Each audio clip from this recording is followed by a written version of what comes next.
Bismillahirrahmanirrahim. Assalamualaikum warahmatullahi wabarakatuh. Salam sejahtera untuk kita semuanya. Yang saya hormati Bu Dewi selaku dosen pendamping mata kuliah perpajakan, saya mengucapkan terima kasih. Dan mahasiswa dan mahasiswi semuanya saya mengucapkan terima kasih. Baik, untuk pertemuan hari ini nanti kita akan belajar yaitu tentang PPA 21 ya. Baik, materinya langsung saya bagikan.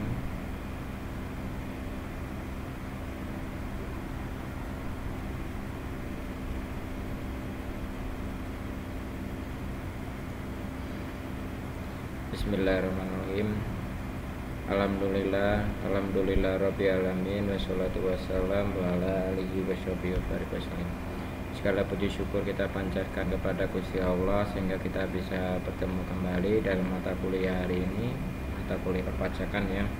Baik, dalam mata kuliah hari ini nanti kita akan bahas yaitu tentang pajak penghasilan. Mungkin dari mahasiswa sudah banyak mengenal apa itu tentang pajak penghasilan ya. Mahasiswa mungkin sudah bekerja ya, mungkin rata-rata sudah bekerja atau wirausaha ya, pasti sudah kenal namanya PPA 21 ya. PPA 21 itu adalah tentang pajak penghasilan, jadi mana setiap mahasiswa yang sudah berpenghasilan pasti akan kenal namanya pajak PPA 21. Nah, dalam pertemuan hari ini nanti kita akan bahas yaitu tentang PPA 21. Tujuannya dalam mata kuliah hari ini diharapkan mahasiswa dapat mengetahui identifikasi dari masalah PPA 21, tarif pajak PPA 21 dan cara perhitungannya PPA 21.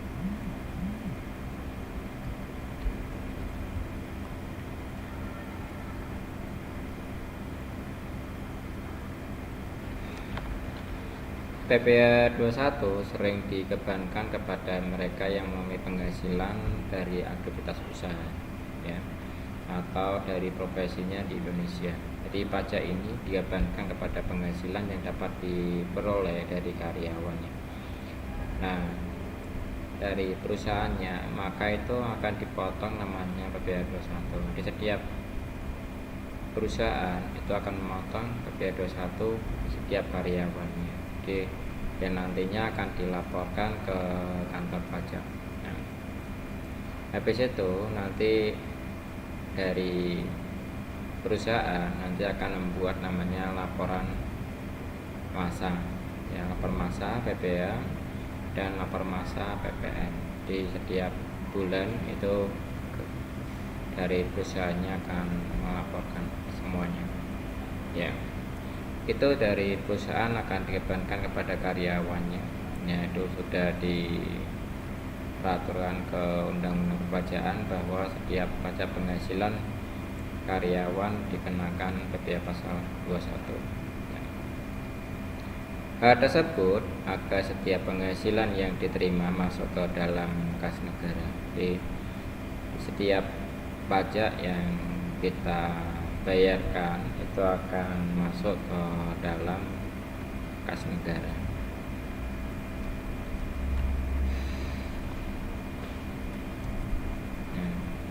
Pajak itu bersifatnya mengikat dan memaksa ya. Oleh sebab itu pemerintah itu sendiri memberikan keterikatan dalam bentuk PPA pasal 21 kepada setiap warga negaranya yang memiliki profesi dan memperoleh gaji penghasilan, tunjangan honorarium, serta uang jasa agar negara itu memperoleh pemasukan.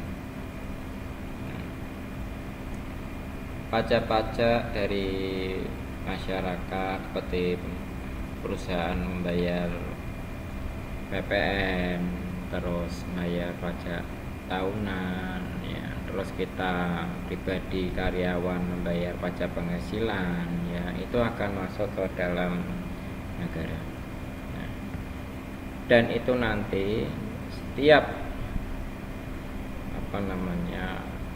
penghasilan kita dipotong, yaitu nanti tujuannya kembali kepada kita sendiri yang bawaannya untuk pembangunan, perbaikan jalan, daerah, semuanya dari dana pajaknya tersebut ya. Di dana pajak masuk tersebut akan bantu keuangan negara kita. Jadi pajak itu bersifatnya memaksa dan mengikat ya. Oleh sebab itu pemerintah itu sendiri memberikan keterikatan dalam bentuk biaya pasal 21 kepada setiap warga negaranya yang memiliki profesi dan memperoleh gaji. Dia ada penghasilan, tunjangan, honorarium ya, serta uang jasa yang negara peroleh dari pemasukan. Semakin pemasukan negara baik, maka semakin makmur negara kita ya, makmur negara kita ya, karena pendapatan negara kita lebih baik. Nah, ini adalah contoh formulir biaya pasal 21. Jadi setiap karyawan itu akan dipotong ke biaya pasal 21. Jadi contohnya seperti ini ya. Jadi nanti akan diberikan. Ini contohnya itu dari, kalau yang atas ini dari perusahaannya ya, yang memotongnya siapa, misalnya NPWP-nya perusahaan yang kita bekerja, dan di bawahnya ada nama pemotong. Jadi nama pemotongnya apa, misalnya PT Sinar Maju Sejahtera ya. Terus identitasnya yang penghasilannya adalah karyawannya. Di karyawannya itu akan dipotong NPWP-nya dan terus NIK-nya, terus ada nama dan alamatnya. Nah, terus di sini adalah pajak penghasilan kita. Penghasilan kita itu berapa setahunnya, maka nanti akan dikenakan pajak penghasilan sekian. Ya. Kalau di dalam sekarang ini sudah ke sistem ya, jadi kita tidak perlu mengalihkan, karena nanti otomatis kalau kita sudah memasukkan pajak penghasilan kita setahun yang berapa ya, itu akan keluar ya. Kalau bulanan juga ada ya. Bulanan itu setiap perusahaan itu melaporkan biaya pasal 21 nya yang dia berstatusnya karyawan tetap, itu akan dibuatkan biaya pasal 21. Dia akan dipotong sendiri per bulannya, akan diinput ke sistemnya. Misalnya pajak penghasilan sebulannya itu berapa, dia akan terikat, akan dihitung sendiri. Nah, apa itu PPh pasal 21? Di PPh 21 merupakan pajak pemotong yang dikenakan atas penghasilan yang diterima oleh setiap wajib pajak orang pribadi. Jadi dalam negeri yang berupa gaji, upah, honorarium, tunjangan, dan pembayaran lainnya. Jadi dengan nama dan bentuk apapun yang sehubungan dengan pekerjaan, dia ada jasa atau kegiatan yang dilakukannya. Terus selanjutnya adanya pembayaran PPh atau subjek pajak yang disebut juga sebagai wajib pajak. Di hal yang disebut akan dibayarkan pajaknya yang disebut dengan objek pajak. Nah, jadi perusahaan itu adalah sebagai objek pajak ya, kita sebagai karyawan adalah yang dipotong. Yang dipotong penghasilannya dia berupa gaji atau upah, honorarium atau tunjangan ya, atau pembayaran lainnya, itu akan dipotong. Nah, dasar hukum PPh pasal 21 itu sudah diatur oleh pengenaan PPh 21 berdasarkan peraturan pemerintah pajak yang dengan nomor 32 PJ tahun 2015 yang mengatur tentang pembebanan penghasilan karena pajak ya atas semua profesi yang dilakukannya. Jadi Undang-Undang Nomor 36 Tahun 2008 tentang undang-undang lainnya yang mengatur tentang pajak penghasilan yang harus dibebankan kepada setiap warga negaranya. Jadi setiap warga negara yang memiliki penghasilan atas profesinya.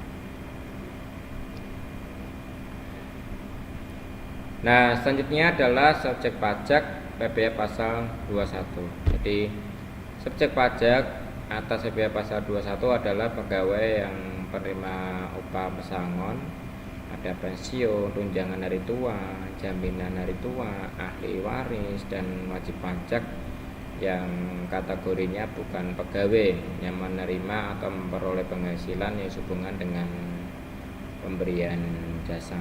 Ini adalah tentang wajib pajaknya. Nah, setiap apa yang kita peroleh dari penerimaan tunjangan, misalnya terus ada tunjangan pensiunan, ya tunjangan hari tua, ya ada pesangon atau tunjangan profesi, ya kan itu akan kena pajak PPh pasal 21. Nah, di sini ada objek pajak penghasilan 21. Jadi pada pasal 21 pada umumnya itu berkaitan dengan pajak ya yang dipotong pada sistem penggajian dalam suatu perusahaan. Jadi sekarang itu sudah berbasis digital, jadi semua penggajian itu sekarang sudah kebanyakan sudah menggunakan teknologi. Jadi kita tidak perlu menghitung pajak yang harus kita bayarkan, tapi nanti akan otomatis akan sudah terpotong di jumlahnya sekian harus kita bayarkan ke kantor pajak. Jadi nanti penghasilan yang kita terima itu sudah dipotong dengan nama pajak penghasilan 21 ya. Itu contohnya ada penghasilan yang diterima sebagai pegawai tetap, penghasilan yang teratur maupun tidak teratur ya. Terus ada uang pensiun atau penghasilan sejenisnya. Itu ada uang pesangon, uang manfaat pensiun, tunjangan hari tua, dan pembayaran yang sejenisnya itu akan dikenakan pajak penghasilan 21.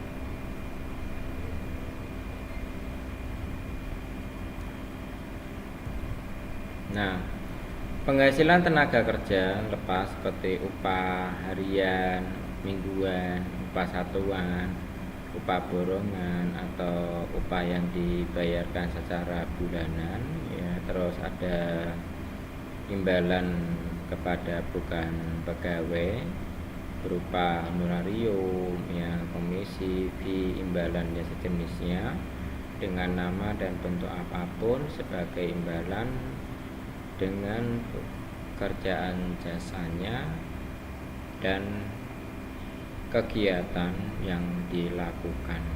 Jadi setiap warga negara itu sudah diatur ya.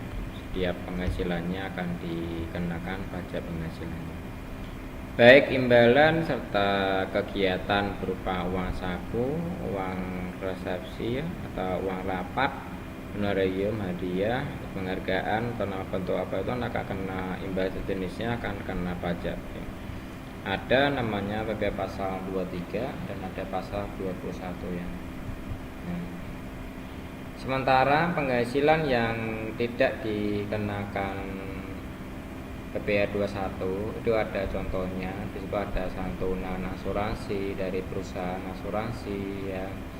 Terus ada penerimaan dalam bentuk natura, kenikmatan dalam bentuk apapun yang diberikan oleh wajib pajak atau pemerintah, termasuk pajak penghasilan yang ditanggung oleh pemerintah atau yang ditanggung oleh pemberi kerja.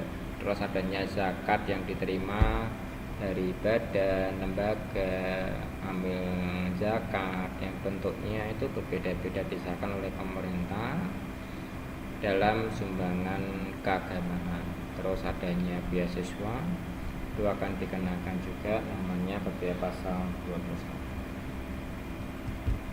Baik, selanjutnya ada tarif progresif ya, ada tarif lama Undang-Undang Pajak Penghasilan yaitu tarif yang baru itu adalah penghasilan 0 sampai 60% ya.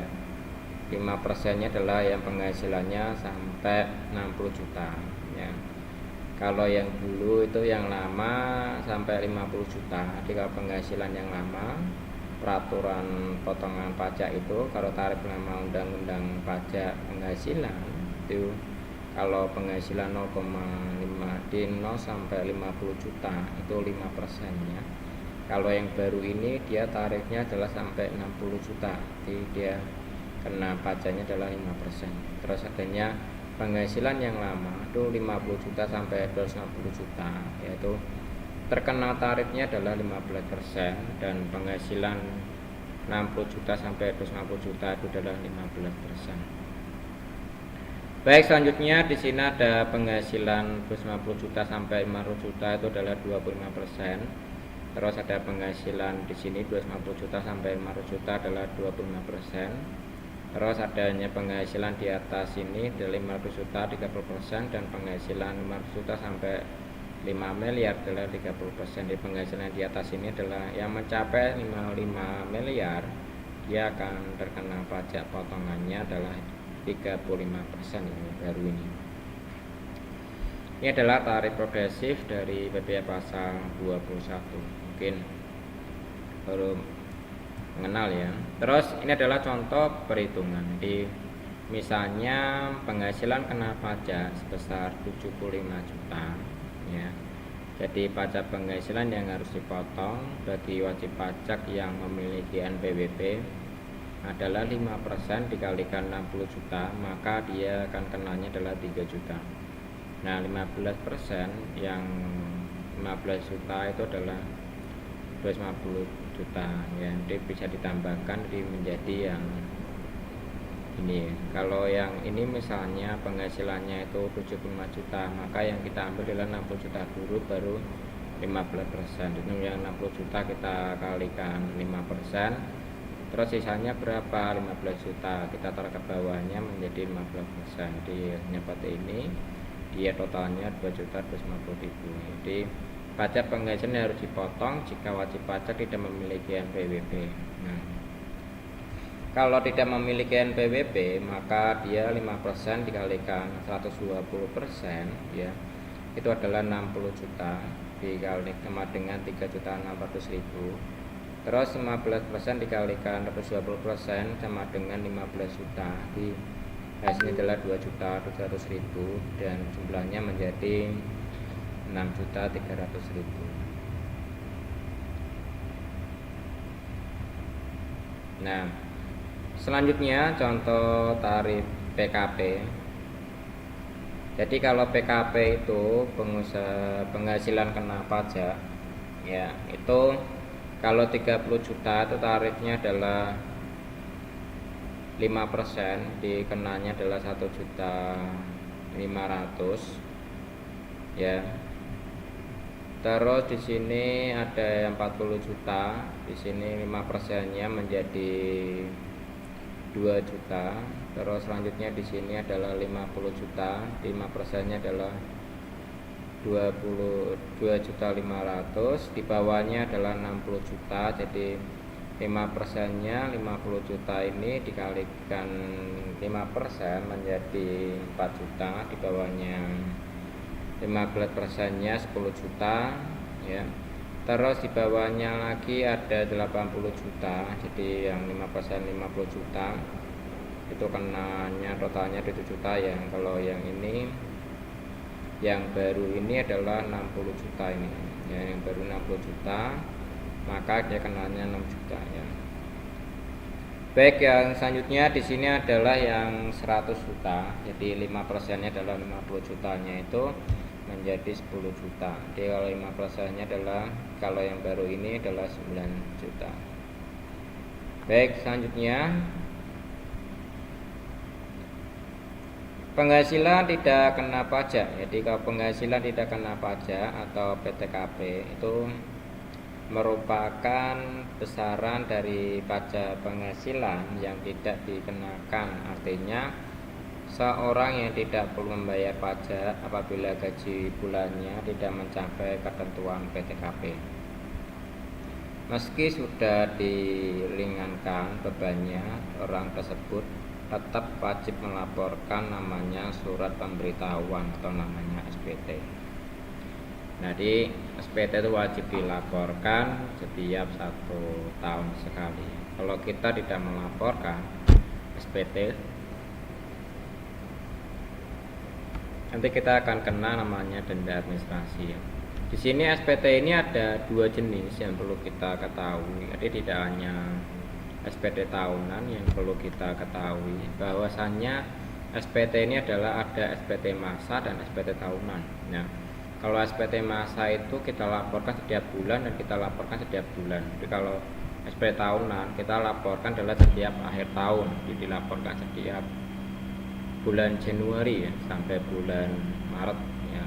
Itu kalau SPT itu yang perlu kita ketahui ya, yang kita ketahui. Kalau SPT masa itu dilaporkan setiap kita laporkan, kita bayarkan apabila kena masa itu bisa dilaporkan, biarkan ya, itu dilaporkan setiap awal bulan. Di setiap akhir bulan itu kita harus sudah namanya menutup, misalnya kita membuat lapor masa PPN bulan Juni ya. Bulan Juni ini berarti kita laporkan di bulan Juli. Jadi bulan Juli kita membuat laporan masa PPN-nya kita, terus kita laporkan di bulan Juli ya. Dan untuk kita laporkan, kita bayarkan. Kalau kita tidak melaporkan pajak penghasilan kita, nanti kita juga akan kena denda administrasi perpajakan ya, karena itu sudah diatur oleh Undang-Undang Perpajakan. Nah, PTKP 2022 atau penghasilan tidak kena pajak tahun 2022 adalah jumlah pendapatan yang wajib pajak pribadi yang dibebaskan oleh PP Pasar 21 berlaku tahun 2022 ini. Jadi dalam perhitungan ini PP 21 PTKP ini berfungsi sebagai pengurangan penghasilan neto wajib pajak. Jadi hal ini tertera dalam pasal 7 Undang-Undang Pajak Penghasilan tahun 2008. Ya. Adapun prinsip dari penggunaan PTKP, PTKP adalah singkatan dari pajak penghasilan tidak kena pajak ya. Itu secara umum adalah apabila penghasilan tidak melebihi PTKP, maka wajib pajak pribadi tidak akan dikenakan pajak penghasilan 21. Dan apabila penghasilan melebihi dari PTKP, maka penghasilan neto dikurangi dengan PTKP akan menjadi dasar perhitungan PP pasal 21.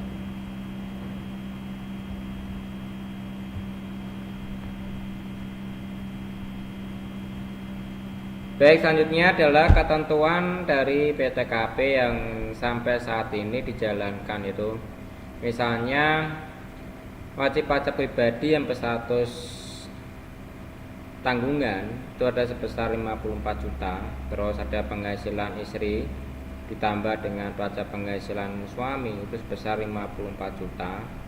Terus ada wajib pajak pribadi dengan status kawin mendapat tambahan itu sebesar sampai 4.500.000, dan setiap anggota keluarga yang sedara yang menjadi tanggungan maksimal adalah 3 tanggungan di mendapat tambahan sebesar sampai 4.500.000. Baik, selanjutnya adalah status penghasilan yang tidak dikenakan pajak.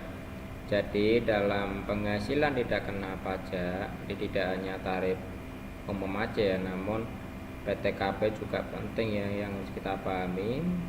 Kalau PTKP itu adalah penghasilan tidak kena pajak apabila penghasilan kita di bawah dari PTKP sudah ditentukan oleh negara, maka kita tidak kena pajak penghasilan. Jadi apabila penghasilan kita lebih besar dari PTKP dengan tidak kena pajak, maka kita nanti akan kena pajak penghasilan. Yang statusnya itu ditulis oleh kode-kode perjelasan melalui jumlah kode PTKP yang diuraikan sebagai berikut ya. Kalau TK0 artinya seorang yang belum menikah dan tidak mempunyai tanggungan. Jadi kalau TK1 artinya seorang yang belum menikah namun memiliki 1 tanggungan. Terus yang kedua TK2 artinya seorang yang belum menikah dan mempunyai 2 tanggungan. Terus yang ketiga, TK3 artinya seorang yang belum menikah dan memiliki 3 tanggungan, ya. Ini adalah yang perlu kita ketahui, yang kita pahami pengertian dari PTKP ya. Ada TK0, TK1, TK2, ya TK3.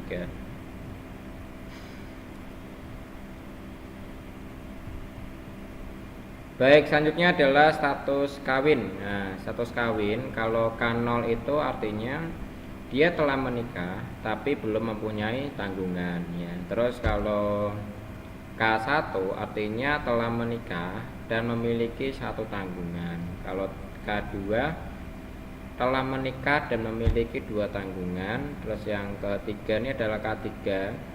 Jadi artinya telah memiliki dan menikah mempunyai tanggungan. Jadi dia memiliki 3 tanggungan ya. Ini adalah statusnya kalau kawin ya. Ada K0, K1, ada K2 dan K3.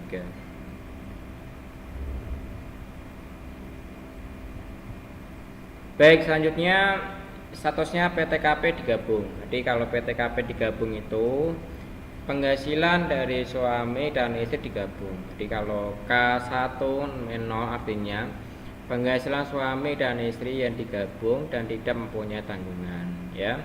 Terus K1 artinya penghasilan suami dan istri digabung dan memiliki 1 tanggungan.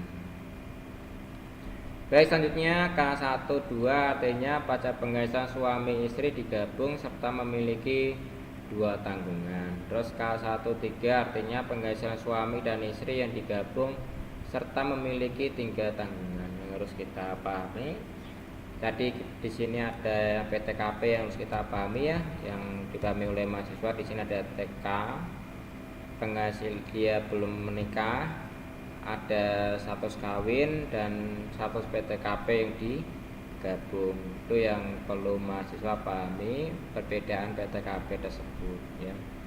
Karena nanti kalau misalnya mahasiswa menginput laporan masa, laporan SPD tahunannya, itu misalnya penghasilan kita masukkan setahunnya berapa, PTKP-nya berapa. Kalau mahasiswa sudah menikah punya tanggungan, jadi kita masukkan K berapa ya, tanggungan kita berapa kita masukkan.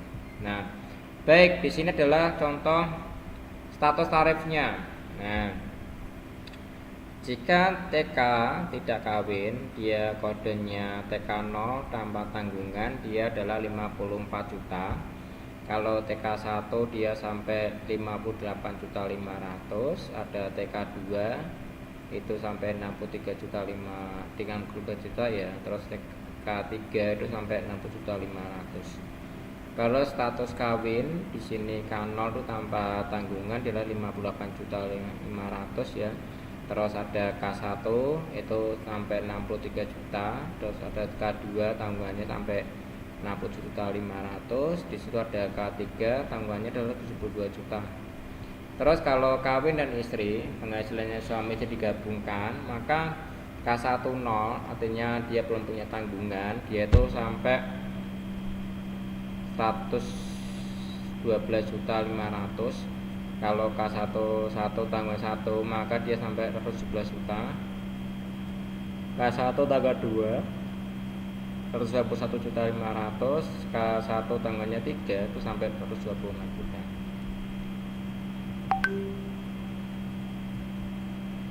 Baik, di sini adalah contohnya perhitungannya dalam penggajian ya.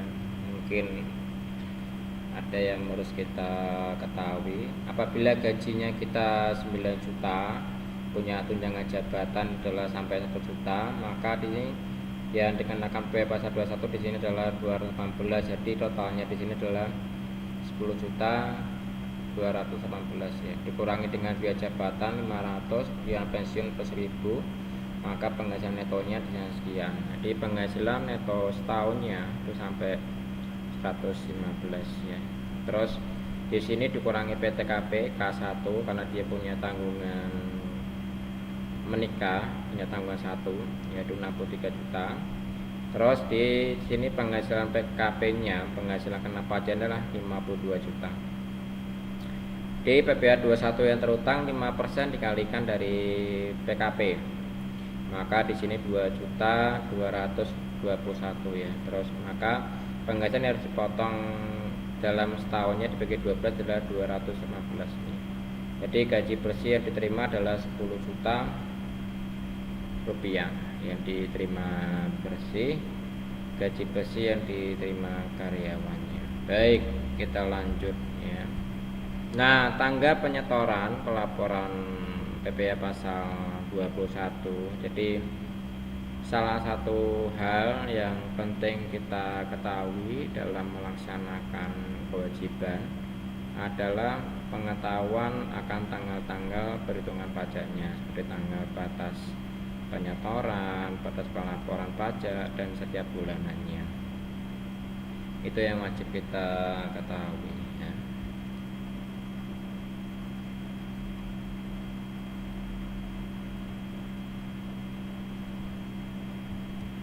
Baik, batas waktu penyetoran PPh pasal 21. Jadi pajak yang terutang itu harus disetorkan tepat waktu ya, sesuai dengan ketentuan yang berlaku ya. Jika terlambat menyetorkan bisa Anda dikenakan sanksi. Jadi batas waktu penyetorannya adalah PPh pasal 21 adalah setiap tanggal 10 setiap tanggal bulannya. Jadi tanggal sampai tanggal 10 harus kita sudah melaporkan dan kita bayarkan pajak penghasilannya. Nah, batas waktu kalau kewajiban pajak, hal yang harus dilakukan berikutnya adalah melaporkan pajaknya. Atau ada keterlambatan pelaporan pajak pun dapat membuat terkena sanksi.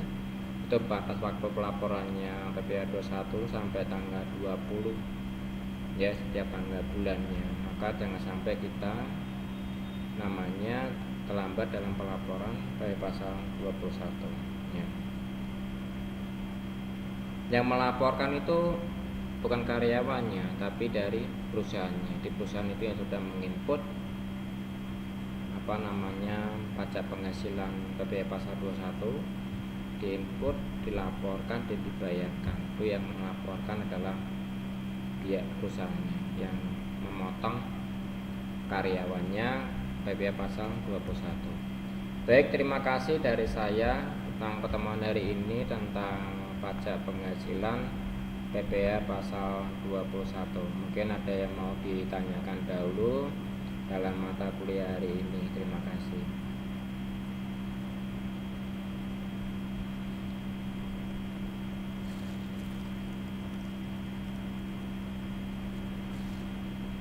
Mungkin ada yang mau ditanyakan dahulu dalam mata kuliah hari ini,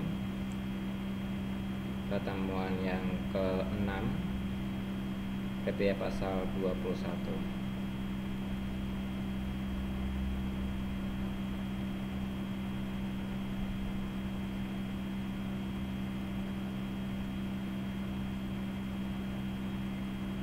Baik, jika belum ada pertanyaan, kita istirahat dulu sebentar ya, 10 menit. Nanti kita lanjut pertemuan yang ke-7.